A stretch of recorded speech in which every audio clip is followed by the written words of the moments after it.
Salawat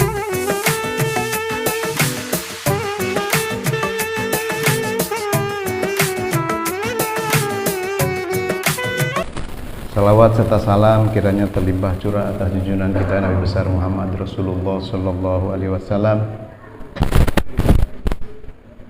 kepada keluarga, sahabat, serta seluruh pengikutnya dari awal sampai akhir. Amin ya Allah ya Rabbal Alamin. Bapak jamaah subuh, pada pagi hari ini mungkin pengganti ya yang harusnya Ustadz Bani, beliau ada undangan. Baik, saya mungkin ngisi pendek saja. Pertama-tama saya ingin mengucapkan terima kasih ya kepada Bapak jamaah khususnya Al-Madani dan baik yang hadir maupun yang tidak hadir atas doanya. Dan saya sendiri juga saya kira tidak bisa ikut berjamaah lagi di masjid gitu ya. Jadi beberapa bulan lalu saya sempat terpapar, dan terpaparnya mungkin cukup berat begitu. Kalau menurut analisa medis itu sebuah keajaiban gitu ya. Bahkan terakhir saya mau berangkat ke Batam minggu kemarin, saya harus ada surat keterangan dokter gitu ya bahwa saya belum bisa divaksin. Dokter sendiri kaget gitu melihat kondisi waktu saya sakit gitu ya. Itu sampai dokternya yang menyampaikan bahwa ini mungkin karena doa nih Pak Dadang gitu, karena kalau kondisi begini nih ya banyak yang lewat gitu. Dan saya sendiri juga secara pribadi, walaupun teman-teman saudara gitu ya, keluarga, kalau sakit kena COVID itu harus senang, harus optimis gitu. Kalau tiap hari di WA innalillahi begitu ya. Saya cuma bisa dalam hati itu jangan-jangan besok nih gambar saya gitu di sini gitu ya. Begitu juga di kantor gitu ya, di keluarga. Kemudian harus seneng-seneng makan nggak enak gitu Pak ya. Cuma bisa tidur selama sebulan setengah itu terkapar gitu. Malamnya juga nggak bisa tidur itu selama sebulan setengah. Itu kan kondisi yang sangat tidak mengenakan begitu. Nah, tapi saya merasa sendiri juga seperti diberi kesempatan yang kedua gitu ya. Jadi ini mungkin yang pada saat kita sehat, pada saat kita punya waktu luang gitu ya, pada saat Allah berikan kesempatan umur kepada kita, kadangkala kita suka lupa bahwa betapa mahalnya kesehatan gitu, atau betapa nikmatnya itu sebuah nikmat yang besar ya pada saat Allah berikan keluangan kepada kita untuk bisa hadir ke masjid, untuk bisa sholat berjamaah gitu ya, untuk bisa beribadah kepada Allah. Ternyata kita kadang-kala sering menyia-nyiakan itu begitu. Dan saya juga baru bisa merasakan ya betapa tidak bisa berjamaah, tidak bisa ke masjid. Bahkan mungkin hampir sebulan setengah saya juga sholat dengan terlentang ya, wudhu hanya dengan tayamum begitu. Itu kondisi yang sangat-sangat tidak mengenakan begitu. Nah, oleh karena itu kita patut bersyukur, termasuk secara pribadi ya, karena Allah masih berikan kesempatan kepada kita. Bahkan kematian itu datang tidak harus sakit begitu ya, tidak harus tua gitu ya. Karena yang tidak sakit juga banyak yang meninggal gitu ya, mendadak. Di Blok F itu ada beberapa yang meninggal tiba-tiba ya, penyebabnya macam-macam gitu ya, sakit mendadak atau karena jatuh dan lain-lain. Oleh karena itu kita patut bersyukur. Nah, di kesempatan ini mungkin saya ingin karena bidang saya bidang ekonomi, barangkali kita akan melanjutkan sedikit. Jadi di pasca pandemi ini gitu ya, di Indonesia khususnya dan di dunia, ini sebuah kondisi yang sangat dilematis gitu ya. Seperti hari ini pemerintah sendiri juga serba salah gitu, melonggarkan penerbangan, transportasi, yang dikhawatirkan gitu, yang dikhawatirkan Rusia per kemarin itu 41.000 per hari. Ini lonjakan gelombang ketiga. Beberapa wilayah di lockdown kembali. Tetangga terdekat kita Singapura. Hari ini itu posisi tertinggi begitu ya. Gelombang ketiga juga. Yang disinyalir penyebabnya adalah dari klaster sekolah gitu. Di Indonesia alhamdulillah sudah dibuka beberapa bulan lalu mungkin ya, walaupun belum penuh, walaupun ada beberapa kasus seperti di Jogja gitu ya, tetapi tidak menyebabkan lonjakan. Terakhir kemarin saya lihat tuh sudah 600 ya per harinya, yang sebelumnya masih 700, masih 1 juta per hari begitu. Indonesia masih sudah 600. Tapi kalau dilihat 600 itu kan awal dulu 400 itu udah termasuk banyak ya gitu. Waktu awalnya di Indonesia 600 itu cukup melandai begitu. Nah dampaknya kemana? Jadi kayak sekarang gitu ya, untuk penerbangan pemerintah harus menetapkan PCR. Kadangkala ongkos PCR-nya lebih mahal daripada harga tiketnya gitu ya. Saya berangkat ke Batam, tiketnya 500, PCR-nya 550 begitu. Ada yang tiket pesawatnya 300, PCR-nya 550, 475 gitu. Nah, sekarang diturunkan 300.000 di luar DKI, di luar Jakarta, Jabodetabek ya. 275 untuk yang wilayah Jawa dan Bali begitu. Nah, tetapi dampak perekonomian kita dari adanya COVID ini, yang dahsyatnya lagi yang terdampak itu justru pengusaha-pengusaha besar gitu ya, bukan UMKM gitu. UMKM mungkin berapa tahun lalu, berapa bulan lalu sudah mulai ya, tetapi justru sekelas Giant saja gitu ya, itu menutup gerainya di seluruh Indonesia. Dan ini disinyalir bukan hanya Giant begitu ya, kalau ada gelombang ketiganya. Ya, kalau ada gelombang ketiga. Sekarang supermarket mungkin sudah mulai ini, kemudian beberapa perusahaan sudah mulai. Saya kembali ke Batam gitu ya. Penyeberangan pelabuhan dari Batam ke Kepulauan Riau dan ke yang lain, itu biasanya per waktu itu pasti ada. Kalau sekarang udah kayak Metro Mini gitu. Nunggu penumpang penuh baru jalan. Nunggu penumpang penuh baru jalan. Itu pun terancam ya. Beberapa perusahaan yang sekarang menggulirkan perusahaannya gitu ya, dengan kondisi yang dalam ketidakpastian, itu banyak yang masih biayanya lebih besar daripada pendapatannya begitu. Nah, kondisi ini dirasakan bukan hanya di Indonesia tapi di seluruh dunia gitu ya. Nah, tinggal kembali ke kita ya. Dalam kondisi sulit berjamaah itu gitu ya, mungkin masih mending gitu ya. Kesulitan berjamaah yang dulu waktu ini saya pernah dibicarakan oleh psikolog ya, bahwa Indonesia tahun 40, tahun 50, tahun 60 begitu, itu kesulitannya bareng-bareng gitu ya. Tetapi mereka masih punya harapan bahwa Indonesia akan jauh lebih baik.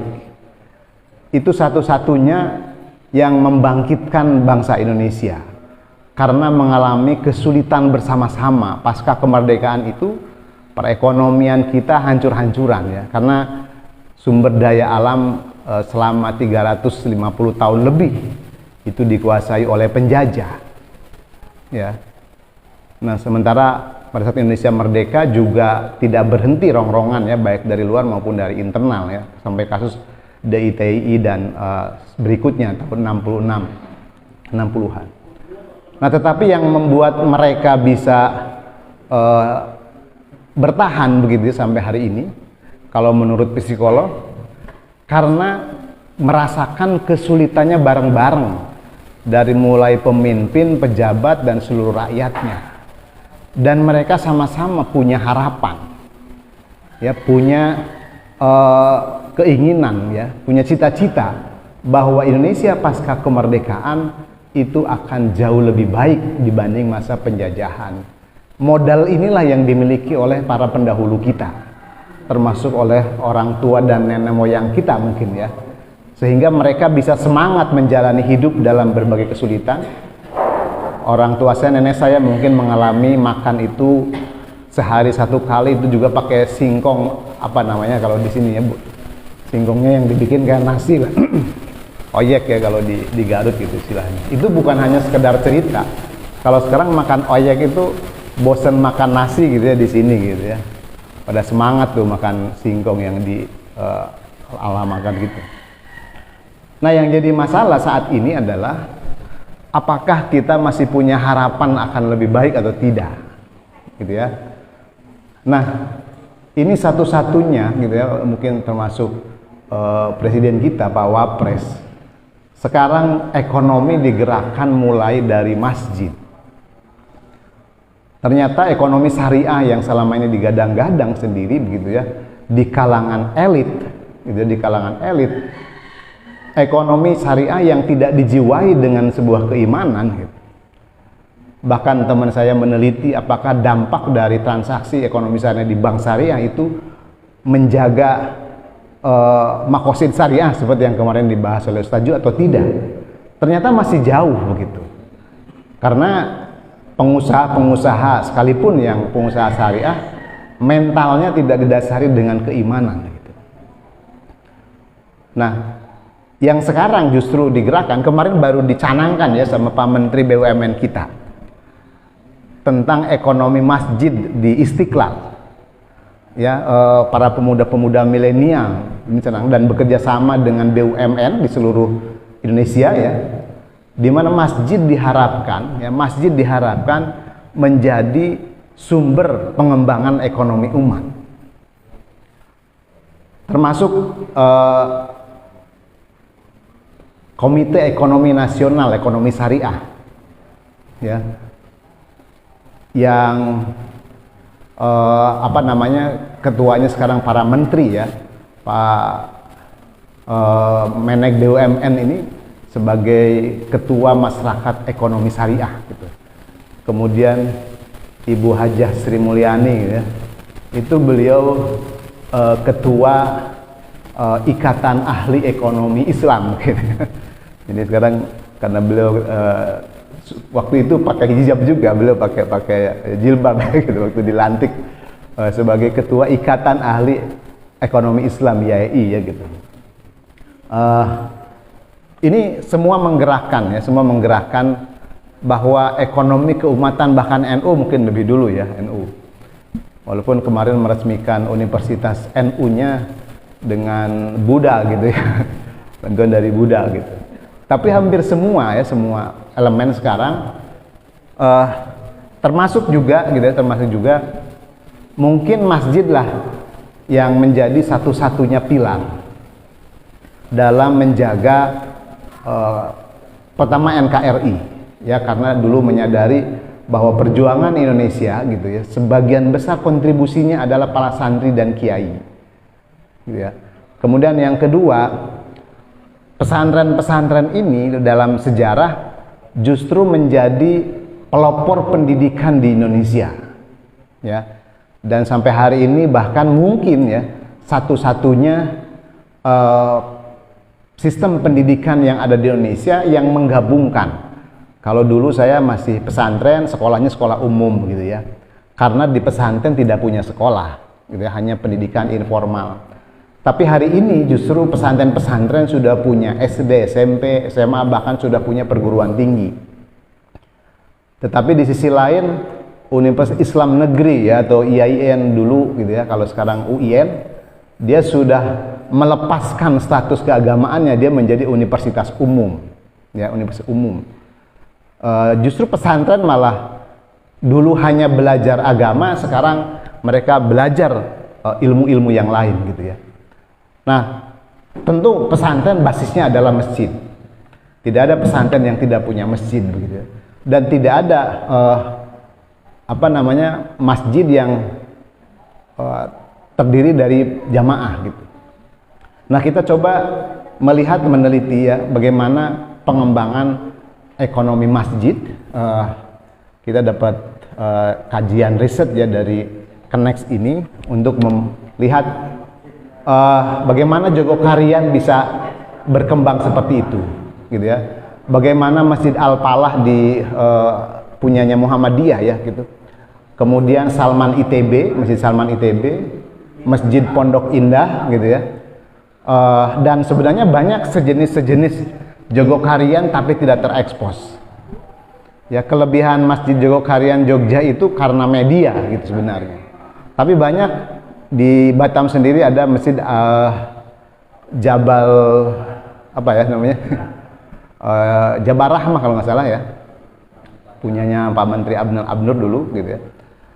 Itu juga saya melihat gaji imam masjid termasuk pengurus masjid hampir rata-rata. Masjid-masjid besar itu termasuk Pondok Indah ya. Bahkan Pondok Indah itu sampai pengurus masjidnya punya pensiunan Pak gitu. Ya. Jadi mereka digaji sepenuhnya profesional. Nah ini yang teman saya menulis ya sebuah buku. Aset umat Islam terbesar itu adalah sebenarnya masjid. Termasuk kalau di Kementerian Agama gitu ya. Aset wakaf hampir 60% selain tanah kuburan gitu ya. Mayoritas isinya masjid. Ya, mayoritas isinya masjid.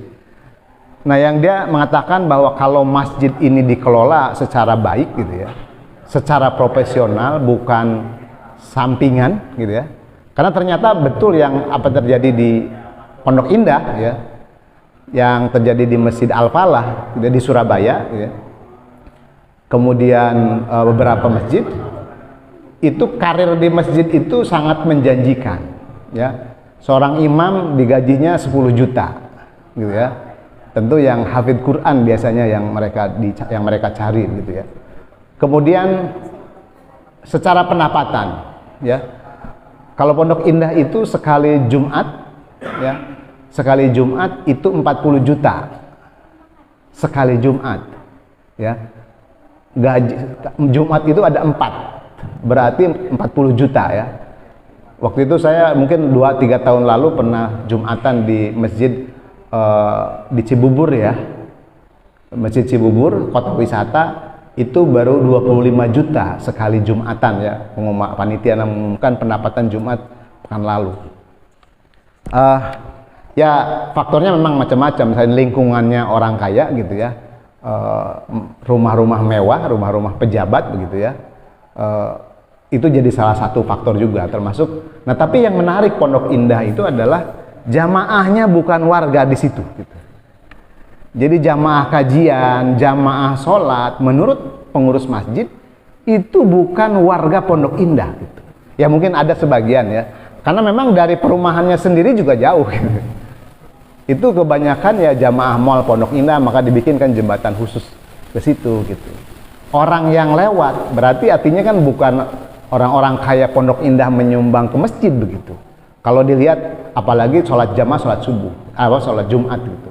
Itu berarti pendapatan dari Jumatan yang mungkin itu masyarakat perkantoran begitu. Nah termasuk juga Jogokarian gitu. Nah kelebihan Jogokarian memang mayoritas jamaahnya itu adalah warga sekitarnya. Ini yang tipe masjid yang betul-betul menggerakkan jamaah menjadi berdaya gitu ya. Dan yang kita lihat di Jogokarian itu masjid tidak punya amal usaha kecuali penginapan. Seluruh amal usaha itu milik jamaah, tapi masjid memfasilitasi jamaah gitu ya. Dimana seluruh usaha jamaah yang di depan masjid, di sekitar masjid, parkiran semua begitu, itu milik jamaah, milik warga di sekitar gitu ya. Tetapi diekspos ya, iklannya gratis tuh di majalah bulanannya ya. Bahkan ada annual report tahunan gitu ya. Itu iklan gratis usaha-usaha jamaah itu di majalah yang seluruh pengunjung Jogokarian itu boleh minta secara gratis ya, dibagikan gitu. Nah di dalamnya itu terdapat hampir 50%-nya isinya itu iklan usahanya jamaah gitu. Tetapi kembaliannya adalah jamaah berinfak kepada masjid. ya jamaah berinfak ke masjid. Bahkan tadi mereka sudah ada jamaah rutin, ada donatur rutin yang nominalnya udah pasti setiap bulan gitu ya. Karena mereka yang diklasifikasikan tadi jamaah yang mensubsidi masjid, jamaah yang disubsidi masjid, sama jamaah yang tidak disubsidi dan tidak mensubsidi, di mana iurannya itu sama dengan operasional bulanan masjidnya kalau dibagi dengan jumlah jamaah. Jamaahnya sudah canggih gitu ya, mereka presensinya atau absensinya udah fingerprint gitu, karena setiap bulan atau setiap tahun ya diundi untuk umroh jamaah yang paling datang sering, paling duluan gitu ya, berdasarkan fingerprint itu. Tapi syarat harus jadi anggota dulu ya, terrekod di dalam sistem mereka begitu. Secara sistem itu jauh lebih canggih. Nah, dari situ mungkin kita perlu memikirkan kembali, mendefinisikan kembali begitu ya, bagaimana fungsi masjid ini. Karena pemerintah sudah mulai tergerak ya. Mudah-mudahan bukan hanya sekedar meneliti, bukan hanya sekedar melihat, karena di kita itu banyak yang didata tapi setelah datanya dapat ngilang gitu ya. Nggak ada tindak lanjut-lanjutnya gitu. Apalagi kepentingannya hanya pemetaan suara gitu, hanya pemetaan suara. Bahkan sekarang ada juga Pak sekarang tuh yang menyalurkan bantuan tapi harus pasang logo partainya gitu. Nah, mudah-mudahan kalau inisiatifnya ini datang dari pemerintah begitu ya, bagaimana pengembangan, termasuk Bank Indonesia hari ini gitu, termasuk saya juga salah satu tim pendamping dari Bank Indonesia untuk pendampingan pesantren ya. Bank Indonesia menyusun standar akuntansi untuk pesantren gitu ya. Kalau DMI kemarin UIN ya, UIN meluncurkan sistem akuntansi masjid gitu ya, jadi sistem akuntansi masjid. Termasuk BI mungkin saking kurang kerjaannya sekarang udah mengurusi pesantren ya. Alasan BI nanti akan pesantren itu akan dikasih bantuan gitu ya, tetapi dia harus punya laporan keuangannya dulu. Kiainya mencak-mencak gitu ya. Saya dapat pesantren Madinatul Najah yang di Jombang gitu ya, karena udah beberapa kali program BI ya terlantar semua begitu. Maka waktu saya datang juga responnya agak kurang bagus ya, sebelum dijelaskan bahwa kita ingin bantu mereka begitu. Nah, dari situ mungkin pesantren juga hari ini cukup berkembang ya, hampir peminatan sekarang mungkin orang tua kalau dulu ke pesantren itu anaknya aja yang mau ya. Zaman saya bahkan orang tua itu khawatir kalau saya masuk pesantren, karena lulusan pesantren itu tidak bisa dibanggakan begitu ya, hanya lulus 7 tahun 6 tahun begitu jadi imam masjid, jadi ustadz yang penghasilannya nggak ada kadang-kala gitu ya, karena jamaah itu kalau udah diminta iuran pasti ngilang gitu ya gitu. Nah, tapi sekarang justru sebuah kebanggaan sendiri buat orang tua pada saat anaknya mau di pesantren gitu. Bahkan banyak yang di pesantren anak saya gitu ya, anaknya nggak mau di pesantren, dipaksa ya. Termasuk anak saya sudah lulus di Gontor gitu ya, dan diterimanya di Gontor 4, pulang Pak gitu dari Gontor Ponorogo itu tes gitu, sampai jam 10 malam nangis-nangis nggak mau gitu ya. Tapi alhamdulillah Allah kasih hidayah, besoknya mau balik lagi gitu ya. Dan itu mungkin santri Gontor pertama Pak yang udah lulus nggak berangkat tuh gitu, baru besoknya menyusul. Itu nggak ada dalam sejarah kalian di Gontor tuh. Kalau namanya udah lulus kemudian nggak diambil ya udah dicoret gitu. Saya mungkin karena di Gontor cabang, di Gontor 4, ditelepon ustadznya di sana, masih boleh, masih mau menerima gitu. Akhirnya di hari kedua saya berangkat begitu.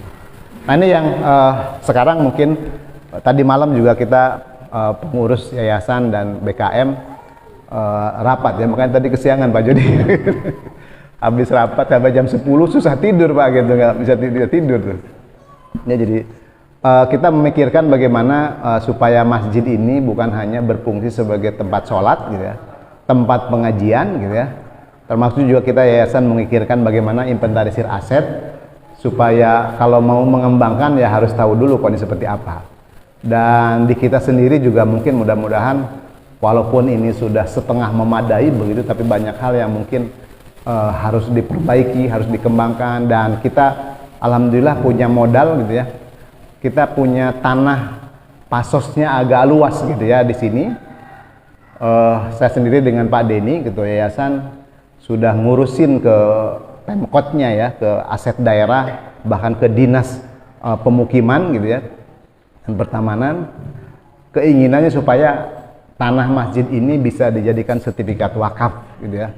Tetapi pupus harapan itu karena ternyata pasos pasum itu tidak bisa disertifikatkan atas nama warga atau yayasan karena ini akan tercantum di aset daerah. Tetapi yang sedang kita proses atau kita harapkan, kita punya izin pemanfaatan lahan pasos pasum itu dari Pemkot. Itu hanya itu yang bisa kita dapatkan ya, sehingga IMB-nya nanti bisa diurus begitu. Nah, tetapi terlebih dari itu, insya Allah secara developer juga tidak ngotak-ngatik ya gitu, bahwa ada penggugat segala macam, termasuk nanti ke depan memang gitu yang diperuntukkan untuk masjid. Cuma memang yang jadi masalah ini kalau sudah masjidnya sudah berkembang secara ekonomi gitu ya, pusat-pusat ekonominya jadi berkembang, nah itu kadangkala mulai diusik gitu ya, mulai diusik. Nah, tetapi yang ingin kita lakukan di pengurus masjid, mudah-mudahan berharap masjid ini ada aktivitas atau amal usaha ya, ada amal usaha. Ini salah satunya kemarin saya juga sudah menawarkan, saya dapat peluang untuk pengembang biakan atau apa pembudidayaan tanaman hias ya, yang sekarang sedang tren begitu, dan hasilnya ini untuk diekspor ya. Kita akan nebeng gitu ya, dan sudah difasilitasi dengan sebuah sistem marketplace-nya. Kesepakatan MOU-nya juga dengan pihak luarnya juga sudah ada, tinggal kita mau nggak ikut sistem mereka begitu ya. Salah satunya mereka, kita akan di training, bahkan kalau di ini mungkin modalnya juga ada yang disubsidi ya, diberikan dalam bentuk pinjaman untuk bibit dan semua prasarananya, nanti dibayar sama hasilnya itu, karena hasilnya dibeli sama yang bersangkutan. Nah, kita akan uji lab dulu ya, laboratorium dulu sebelum mengembangkan. Saya sendiri juga akan ikut gitu ya, untuk di Garut kita akan tes kira-kira tanaman apa, karena memang harusnya di wilayah yang dingin seperti Bogor ya gitu. Kita akan beberapa jenis tanaman kira-kira cocok nggak di udara yang seperti ini ya di Jakarta gitu ya. Tapi kalau lihat tanaman ibu-ibu semuanya bagus gitu ya, saya dirawat gitu ya, tidak rumit ya. Tanaman hias itu ngembanginnya juga cuma di stek, ditanam lagi gitu, cuma ada teknologinya, itu akan sangat mudah. Kemarin Pak Ade sudah nyoba dengan budidaya lele, ternyata gagal juga gitu ya. Jadi, nah coba mungkin yang bisa kita mulai, Pak Ade ini pinginnya bisnis kambing gitu ya mungkinnya, atau apa yang bisa kita lakukan. Baik, jadi mudah-mudahan kita masjid ini semakin berkembang ya, dan kita berharap mungkin di yayasan sendiri, di pengurusan makin profesional gitu ya, berusahalah gitu, banyak belajar. Kalau perlu mungkin nanti ada setelah pasca ini mungkin Pak Jody ya, BKM memfasilitasi jangan anak muda aja yang rihlah gitu ya, tapi pengurus masjid juga perlu ada ziarah lah ya, ziarah kepada masjid-masjid yang barangkali nggak perlu jauh-jauh ya gitu, yang di sekitar kita yang secara pengelolaannya cukup bagus begitu. Saya pernah ke beberapa masjid Cheng Ho ya gitu. Itu masjid yang arsitektur Cina gitu ya. Kemudian di Jogja, masjid Jogja juga ya, yang keraton juga gitu. Banyak memang tipe-tipe masjid yang berkembang sesuai dengan kearifan lokalnya gitu ya. Nah dari situ nanti sehingga yang diributkan itu bukan masalah kunut gitu Pak. Sudah tidak terpikirkan lagi. Ya bicara keyakinan mazhab itu sudah dipegang masing-masing begitu, dan yang ada tinggal saling menghargai, saling menghormati, tapi melebur dalam sebuah aktivitas yang ketemunya tidak hanya sholat dan pengajian gitu ya, sehingga mudah-mudahan kebersamaan jamaah ya, kebersamaan pengurus itu akan menjadi penguat ya, penguat warga, karena seluruh pengurus dan di yayasan maupun di unit-unit yang ada di Al-Madani ini ya semuanya cuma berharap ini menjadi sebuah ibadah gitu ya. Nah tentu kalau ibadah ini berdampak secara ekonomi, kita akan lebih mungkin lebih khusyuk ibadahnya gitu lebih khusyuk ibadahnya, karena datang ke masjid ini bukan hanya sekedar dapat pahala gitu ya, tapi rekeningnya juga isi gitu. Ya rekeningnya juga isi gitu ya. Saya ada di Kalimantan apa di Sumatera ya, satu wilayah yang masyarakatnya itu kerja tidak dibayar Pak gitu, tapi hasilnya tuh dinikmati bareng-bareng. Dia udah nggak mikir, dia bekerja sesuai dengan bidangnya, sesuai dengan profesinya gitu ya. Nah itu dikoordinir oleh pengurus satu kampung itu, tapi kebutuhannya masaknya sampai masaknya bareng-bareng ya, makannya juga bareng-bareng gitu.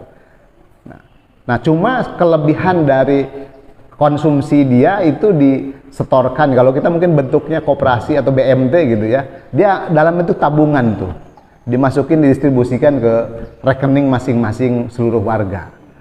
Jadi tidak, itu sama rata gitu ya, tidak digaji gitu, tidak digaji.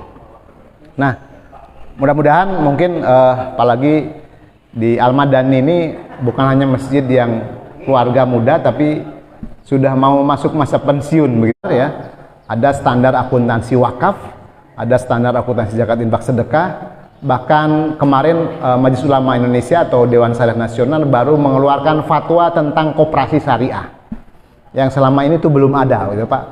Fatwa tentang koperasi syariah. Ini 2021 keluarnya gitu. Nah, jadi mari kita sambut ya, jadi kebijakan-kebijakan pemerintah yang keberpihakan kepada masjid gitu. Termasuk kita juga mungkin ya, Dewan Masjid Indonesia juga gencar punya beberapa program yang untuk pemberdayaan masjid, Bank Indonesia, kemudian Komite Ekonomi Syariah ya. Ini sudah melirik bahwa pusat pengembangan ekonomi itu harus bermula dari masjid ya.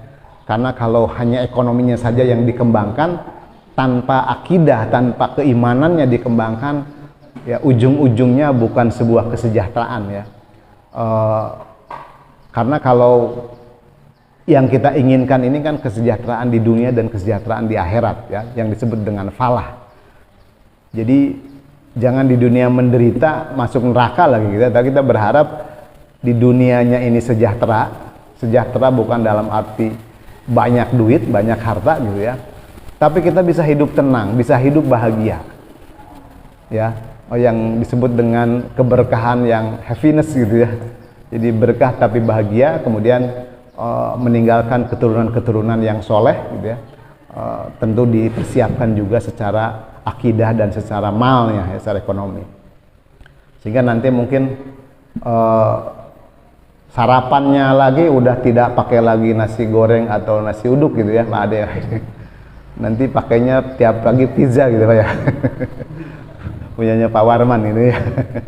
Gitu, jadi bisa di masjid ini ada bentuk-bentuk kafe syariah gitu yang bisa kita dapatkan. Baik Bapak dan jamaah yang rahmati Allah, mungkin sebagai pengisi barangkali pengantar menjelang sarapan lah ini gitu ya. Itu yang sekedar informasi sehingga bisa disambut Bapak Ibu semua jamaah ya. Dengan program ini mudah-mudahan bisa kita wujudkan lah, tidak hanya sekedar keinginan, cita-cita gitu ya, tapi bisa kita realisasikan. Baik, itu saja mungkin yang disampaikan. Kalau ada yang perlu didiskusikan barangkali, tapi kalau tidak ada, diskusinya nanti pasca sarapan aja ya gitu, mungkin itu. Baik, billahi taufiq wal hidayah. Assalamualaikum warahmatullahi wabarakatuh.